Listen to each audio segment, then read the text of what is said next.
हाँ जी, तो नेक्स्ट थ्योरम देखिए, if S is equal to V1 V2 Vn spans V of F, ठीक है। तो एक वेक्टर स्पेस है ओवर फील्ड F, और ये जो S सबसेट लिया है मैंने V से, जिसमें वेक्टर्स हैं V1 V2 Vn, ये क्या कर रहे हैं, पूरे के पूरे वेक्टर स्पेस को स्पैन कर रहे हैं। Then any n+1 vectors in V are LD। तो वो क्या बोल रहा है कि अब अगर मैं देखूँ मैंने कितने वेक्टर्स लिए हैं गिनती में, बेसिकली n वेक्टर्स। इन n वेक्टर्स की हेल्प से मेरा पूरा वेक्टर स्पेस स्पैन हो रहा है। तो वो बोल रहा है अगर आप कोई भी n+1 वेक्टर्स का सबसेट ले रहे हैं V में से, बस उसमें होने कितने चाहिए गिनती में एलिमेंट्स, n+1 होने चाहिए। तो वो बोल रहा है वो जो सेट होगा वो हमेशा क्या बनेगा, LD बनेगा, लीनियरली डिपेंडेंट बनेगा। इसकी स्टेटमेंट काफ़ी इंपॉर्टेंट है ये वाली, ये काफ़ी क्वेश्चन हम लोग यूज़ करेंगे। हालांकि इसका प्रूफ पूछा कम गया, अब तक एक बार भी नहीं पूछा गया एग्जाम्स में, बट प्रूफ हम लोग हर थ्योरम का करेंगे।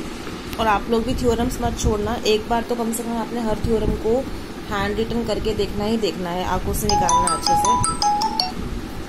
ओके, सो देखिए इसका प्रूफ अब क्या लिया है मैंने। तो प्रूफ है let S dash is equal to W1 W2 Wn+1 be a subset of V। तो लेके चलो, देखो मुझे प्रूफ क्या करना है कि कोई भी मैं n+1 वेक्टर्स का सबसेट ले लूँ V में से, वो LD शो करना है। तो ये मैंने S डैश सेट ले लिया है सबसेट V का, जिसमें कितने वेक्टर्स हैं, n+1 वेक्टर्स है गिनती में, जो कि क्या है W1 W2 Wn+1, ठीक है, जो कि किस में से बिलोंग कर रहे हैं, V में से। और S हमें क्या दिया हुआ है, V1 V2 Vn, एक n वेक्टर्स का सेट है जो कि पूरे के पूरे V को स्पैन कर रहा है। इसका मतलब क्या है, V का हर एलिमेंट इन n वेक्टर्स के V1 V2 Vn के लीनियर कॉम्बिनेशन में लिखा जा सकता है। अब क्योंकि W1 W2 Wn+1 भी है तो अल्टीमेटली V में से, तो W1 भी किस में लिखा जाएगा, V1 V2 Vn के लीनियर कॉम्बिनेशन में। सिमिलरली W2 भी, similarly and so on up to Wn+1 भी, ठीक है। तो मैंने क्या किया है, आपका जो स्पैनिंग सेट है S, वो कौन है, V1 V2 Vn। तो सबसे पहले W1 को मैंने इनके लीनियर कॉम्बिनेशन में लिखा है V1 V2 Vn के, तो मुझे n स्केलर्स मिलेंगे फील्ड में से। तो W1 के लिए वो स्केलर्स क्या लिए, देखो ये जो आपने सफिक्स में 1 फिक्स कर लिया है, तो A1 1, फिर नेक्स्ट क्या मिलेगा A1 2, आखिरी क्या मिलेगा A1 n। ये n स्केलर्स है सच दैट इनके V1 V2 Vn के लीनियर कॉम्बिनेशन में W1 लिखा जाएगा। तो W1 को क्या मान दिया, A11 V1 plus A12 V2 plus up to so on A1 n Vn। Similarly next element W2 भी इनके लीनियर कॉम्बिनेशन में लिखेगा, फिर से हमें क्या मिलेंगे, n स्केलर्स मिलेंगे। इस बार वो स्केलर्स क्या लेंगे, W2 के लिए 2 फिक्स कर दो सफिक्स में, और फिर 1 से n तक काउंटिंग चला दो। तो A21 A22 A2n स्केलर्स मिलेंगे सच दैट W2 क्या लिखा जाएगा इनके लीनियर कॉम्बिनेशन में, means W2 is equal to A21 V1 plus A22 V2 plus A2n Vn and so on. जो आखिरी एलिमेंट है Wn+1, उसके लिए भी आपको स्केलर्स मिलेंगे n scalars such that Wn+1 भी इनके लीनियर कॉम्बिनेशन में लिखा जाएगा। और वो स्केलर्स क्या होंगे, an+1 सफिक्स में फिक्स कर दो और फिर क्या चला दो, 1 2 एंड n, मतलब कि an+1 1 V1 plus an+1 2 into V2 plus up to so on an+1 n into Vn। तो ये मुझे क्या मिला है, इक्वेशंस मिली है, ठीक है। इसको हमने 1 मान लिया है, ठीक है। वेयर ये क्या बोल रही है, जो Aij है ये सारे क्या है, स्केलर्स है फ्रॉम फील्ड F। नाउ इसने देखो ये एक छोटा सा लर्निंग स्टेप है, इसने क्या किया है, एक सिस्टम ऑफ n इक्वेशंस लिया है इन n+1 अननोन्स। अपनी तरफ से x1 x2 xn+1 कोई n+1 वेरिएबल्स मतलब अननोन्स लिए हैं, और इनकी इक्वेशंस कैसे फॉर्म की है, n इक्वेशंस बनाई है। n इक्वेशंस कैसे बनाई है, देखो ये जो तुमने लिया ना, ये जो ऐसे एलिमेंट्स उठाते जाओ columns wise, A11 into x1 plus A21 x2 plus up to so on an+1 1 xn+1, ये पहली इक्वेशन मिली, इसको 0 के इक्वल रखा। सिमिलरली नेक्स्ट क्या सिस्टम उठाया, A12 x1 plus A22 x2 plus up to so on an+1 2 xn+1 equal to 0। ऐसे चलते जाओगे, लास्ट इक्वेशन क्या मिलेगी, A1n x1 plus A2n x2 plus an+1 n xn+1 equal to 0। ये system of क्या लिया है, इक्वेशंस लिए, जिसमें देखो इक्वेशंस कितनी है काउंटिंग में, n इक्वेशंस है ना, 1 2 n इक्वेशंस है, और अननोन्स वेरिएबल्स कितने लिए हैं, x1 x2 xn+1, ठीक है। वेरिएबल्स है n+1, इक्वेशंस है n।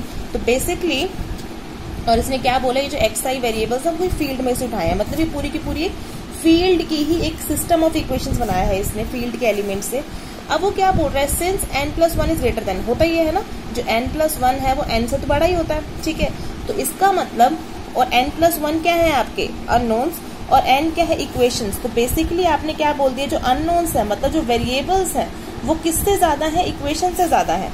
तो ऐसे केस में जब आपको सिस्टम ऑफ इक्वेशंस दे रखा हो और इक्वेशंस क्या हो, कम हो और वेरिएबल्स ज्यादा हो, तो उस सिस्टम ऑफ इक्वेशन का हमेशा एक नॉन जीरो सोल्यूशन पक्का आपको मिलेगा।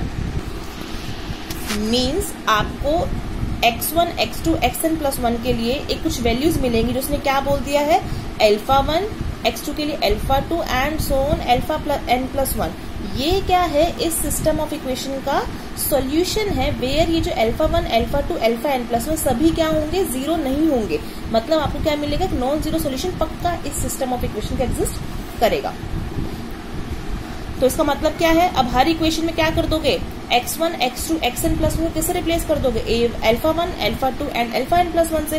तो ये जो सिस्टम ऑफ इक्वेशन है वो किस में रिड्यूस हो जाएगा, a11 α1 plus a21 α2 plus up to so on an+1, 1 αn+1 equal to 0 and so on. आखिरी इक्वेशन क्या मिलेगी, a1n α1 plus a2n α2 plus up to so on plus an+1, n αn+1 equal to 0। और फिर इस second equation को क्या करना है, मल्टीप्लाई कर दो रिस्पेक्टिवली, फर्स्ट इक्वेशन को v1 से, सेकंड को v2 से एंड सो ऑन। आखिरी इक्वेशन क्या, nth इक्वेशन को किससे, vn से। ये मल्टीप्लाई कर दूंगी दोनों तरफ, v1 से, अगली में v2 से एंड सो ऑन, अगली लास्ट में दोनों तरफ किससे मल्टीप्लाई करना है, vn से। तो आपको क्या मिलेगा, a11 α1 v1 plus a21 α2 v1 plus up to so on an+1, 1 αn+1 v1 equal to 0 into v1, 0 ही रहेगा। ऐसे ही चलते जाओगे, लास्ट इक्वेशन किससे मल्टीप्लाई करना है, vn से। तो क्या मिलेगा, a1n α1 vn plus a2n α2 vn plus up to so on an+1, n αn+1 into vn equal to 0। ये करने के बाद आपको लास्ट स्टेप क्या करना है, सारी इक्वेशंस को ऐड कर देना है, इनको लेफ्ट साइड को लेफ्ट में, राइट को राइट में। जैसे ही ऐड करोगे राइट तो 0 ही रहने वाला है, लेफ्ट साइड क्या मिल जाएगा, देखो α1, ये जो आप ऐड करेंगे तो साथ से कोफिशिएंट वाइज ऐड करते जाना, ठीक है।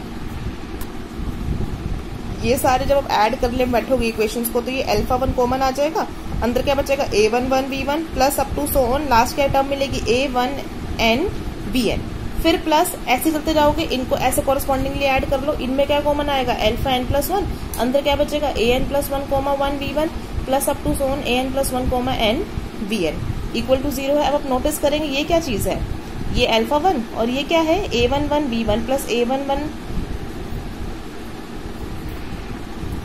ये up to Son a1n vn, ये क्या चीज है, ये w1 है इधर से, है ना।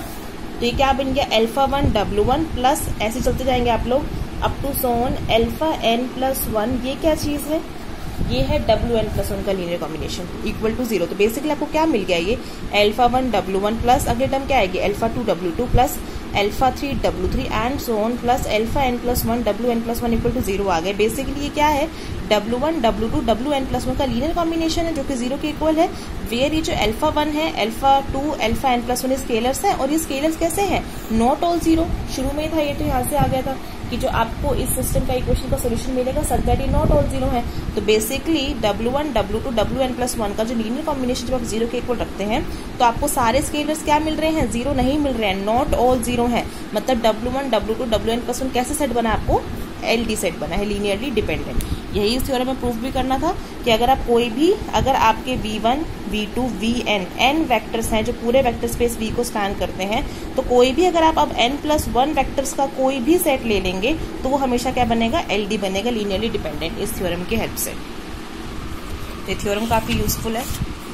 नेक्स्ट थ्योरम देखिए, ये थ्योरम अब एग्जाम्स में पूछी भी गई है, ठीक है, इंपॉर्टेंट है ये थ्योरम। ये क्या बोल रही है, इफ S इज Li, ठीक है, एक सेट है आपने उठाया है जो कि लीनियरली इंडिपेंडेंट सेट है, और V आपने एक एलिमेंट लिया है जो कि नहीं बिलोंग करता है किसमें, S के स्पैन में, ठीक है, लीनियर स्पैन में नहीं बिलोंग करता है। मतलब V बेसिकली S के एलिमेंट्स के लीनियर कॉम्बिनेशन में नहीं लिखा जा सकता। तब वो बोल रहे हैं ये जो S सेट है यूनियन ये जो V एलिमेंट है, S यूनियन V जो सेट करके मिलेगा वो कैसा बनेगा, एक लीनियरली इंडिपेंडेंट सेट ही मिलेगा। क्लियर है, क्या बोल रहा है स्टेटमेंट, सबसे पहले S एक सेट उठाया है Li, V जो एलिमेंट है वो अगर नहीं बिलोंग करे किसमें, स्पैन ऑफ S में, मतलब V S के एलिमेंट्स के लीनियर कॉम्बिनेशन में ना लिखा जाए, तब वो बोल रहे हैं जो S यूनियन V करके जो सेट आएगा वो भी कैसा होगा, Li सेट होगा। ठीक है, तो प्रूफ देखिए, let S is equal to V1 V2 V3 Vn। तो ये मान लो मैंने एक सेट लिया है V1 V2 V3 Vn जो कि कैसा है, Li सेट है क्वेश्चन के अकॉर्डिंग, एंड T मैंने अब सेट लिया है जो कि क्या है, S यूनियन वो V एलिमेंट, वेयर जो V है आपने क्या बोला है, does not belongs to span of S। ठीक है, सपोज अब वो देखो हमें प्रूफ क्या करना है इस T सेट को, जो कि T सेट क्या है, S यूनियन V। मैं इसको क्या दिखाना चाहती हूँ क्वेश्चन के अकॉर्डिंग, Li लीनियरली इंडिपेंडेंट। अब ये उल्टा मान रहा है, ये क्या मान के चल रहा है, मान लो कि T LD सेट है, लीनियरली डिपेंडेंट सेट है। अब अगर T लीनियरली डिपेंडेंट सेट है मतलब आपको क्या मिलेंगे, A1 A2 A3 AN, A, ये n+1 स्केलर्स मिलेंगे, not all zero, such that ये जो एलिमेंट्स होंगे आपके T के अंदर, एलिमेंट्स क्या क्या आएंगे, T आपका S यूनियन V है ना, S यूनियन V मतलब कि इसमें क्या एलिमेंट्स आएंगे, S के सारे एलिमेंट्स, मतलब V1 V2 V3 Vn, A के V भी आएगा। तो अगर आप इस T के एलिमेंट्स को अगर आप LD बोल रहे हैं, लीनियरली डिपेंडेंट बोल रहे हैं, मतलब आपको कितने स्केलर्स मिलेंगे, A1 A2 A3 AN and A scalars मिलेंगे, सच दैट इनका लीनियर कॉम्बिनेशन जब आप 0 के इक्वल रखेंगे तो जो आपने स्केलर्स यूज करे हैं A1 A2 AN A, ये क्या होंगे, नॉट ऑल 0 होंगे, है ना। तो suppose that T is LD मतलब linearly dependent, then there exist scalars A1 A2 AN A not all 0 such that जो लीनियर कॉम्बिनेशन होगा A1 V1 plus A2 V2 plus up to so on AN VN plus A B किसके equal होगा, 0 के। अब सारी condition हम क्या लगाएंगे, दो केस लेके चलेंगे। सबसे पहला केस की A 0 है तब देखती हूँ, और सेकंड केस A नॉन 0 है तब देखती हूँ क्या होता है। तो अगर देखो इफ A इज 0, अगर A 0 हो जाता है तो ये फर्स्ट इक्वेशन किस में रिड्यूस हो जाएगी, A1 V1 plus A2 V2 plus up to so on plus AN BN equal to 0, where A1 A2 AN are not all 0। अभी आपने बोला ऊपर कि A1 A2 AN A ये सभी 0 इकट्ठे नहीं हो सकते हैं, क्योंकि हमने क्या मान के चला T सेट को, LD लीनियरली डिपेंडेंट। तो अब मैं A को 0 लेके चल रही हूँ, अगर A 0 हो गया तो बाकी A1 A2 AN को तो क्या होना पड़ेगा, नॉट ऑल 0 होना ही पड़ेगा ना। लेकिन अब यहाँ से आ क्या गया, अगर आप इस लाइन को ध्यान से देखेंगे कि A1 V1 plus A2 V2 plus AN VN equal to 0 आ गया है। बेसिकली क्या है, V1 V2 VN का लीनियर कॉम्बिनेशन 0 के इक्वल है, और जो स्केलर्स आप यूज कर रहे हो A1 A2 AN वो आप क्या बोल रहे हो कि नॉट ऑल 0 है। अगर ऐसा हो गया तो V1 V2 VN कैसे सेट बन जाएगा, LD linearly dependent. But question के अकॉर्डिंग तो ये V1 V2 VN का सेट जो कि S है वो क्या दिया हुआ है, लीनियरली इंडिपेंडेंट। हेंस ये जो केस आप लेके चल रहे हो कि A 0 हो सकता है तो वो पॉसिबल ही नहीं है। देयरफॉर इस केस को आप क्या कर देंगे, निग्लेक्ट कर देंगे, क्योंकि कॉन्ट्राडिक्शन दे रहा है। ठीक है, क्योंकि S हमें कैसा सेट दिया हुआ है, लीनियरली इंडिपेंडेंट, और यहाँ से क्या आ रहा है, लीनियरली डिपेंडेंट, तो हेंस इसको रिमूव कर दो। केस टू क्या है कि मान लो अब A आपका नॉन 0 है। अगर A नॉन 0 है तो फ्रॉम फर्स्ट इक्वेशन आप क्या लिख सकते हो, AV इक्वल टू, सारी चीजें वहां ले जाओ, AV is equal to minus A1 V1 minus A2 V2 up to so on minus AN BN। ठीक है, फिर V क्या आ जाएगा, ये A मल्टीप्लाई का सबके डिवाइड में लेके जा सकते हो। तो यहाँ से क्या आ गया है बेसिकली V, ये देखो ये minus A1 upon AB scalar ही रहेगा ना, क्योंकि A1 A2 AN A ये सभी स्केलर थे, तो माइनस A1 बाय AB एक स्केलर रहेगा, माइनस A2 बाय AB एक स्केलर रहेगा, माइनस AN बाय AB एक स्केलर रहेगा। तो बेसिकली जो आपका V है आपने क्या कर दिया है, V1 V2 VN के लीनियर कॉम्बिनेशन में लिख दिया है ना, V1 V2 VN के लीनियर कॉम्बिनेशन में लिख चुके हो V को। इसका मतलब V क्या बिलोंग कर गया है, S के स्पैन में, जो कि अगेन कॉन्ट्राडिक्शन है, क्योंकि आप क्या लेके चले हो, V does not belongs to span of S। Hence ये वाला केस भी क्या हो गया, कॉन्ट्राडिक्शन। तो दोनों में कॉन्ट्राडिक्शन आ गई। हेंस जो हम मान के चल रहे थे क्या कि जो T सेट है वो क्या है, LD है, लीनियरली डिपेंडेंट है, वही गलत है, क्योंकि लीनियरली डिपेंडेंट जैसे ही लेके चल रही थी तो ऑब्वियसली A के A एक्स्ट्रा आ रहा था। इस A पे कंडीशन क्या लगा, या तो ये 0 होगा या फिर नॉन 0 होगा, और दोनों केस नॉट पॉसिबल थे। इसका मतलब जो हमारा T है वो कैसा सेट होना चाहिए, LI मतलब लीनियरली इंडिपेंडेंट।